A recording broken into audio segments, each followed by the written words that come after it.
Hey small groups, we're so glad to meet with you. Justin McFarland and Justin Stapel here.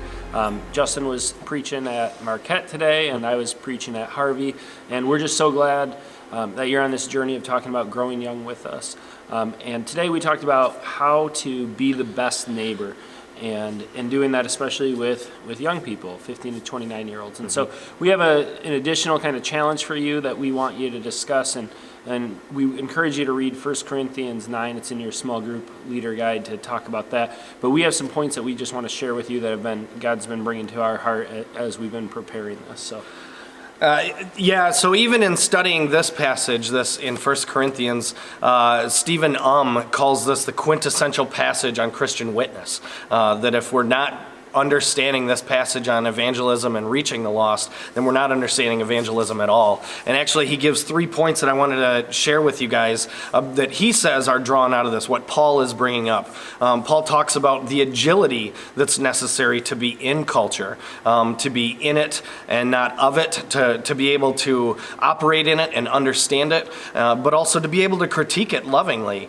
He talks about the discipline we need to be able to stay in it. And for me, that's something that keeps coming up in loving faithfully. We don't love once and then give up. We love and we love and we love and we love and we mess up and we mess up and we come back and we love some more.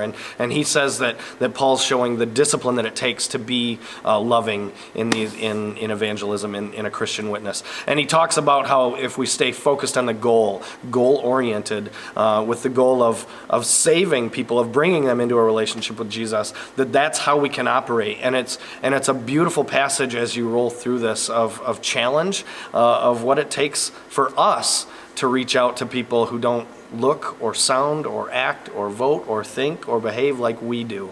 And so I jump into it, and it'll be exciting. Yeah, as we think about being the best neighbor, Paul describes it as he's willing to become all people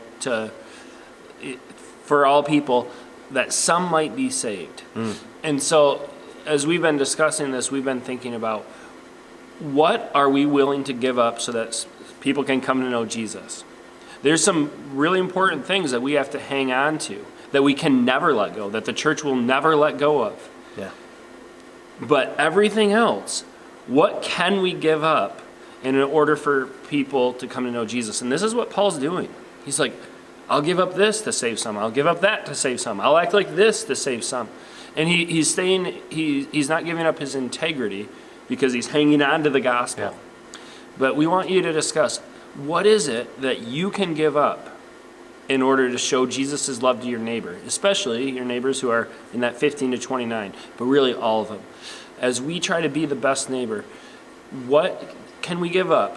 What must we hold on to? Let's not get those two things confused. I hope that helps you guys. I look forward to you guys having a great discussion. Thanks. Yeah, we'll be praying for you.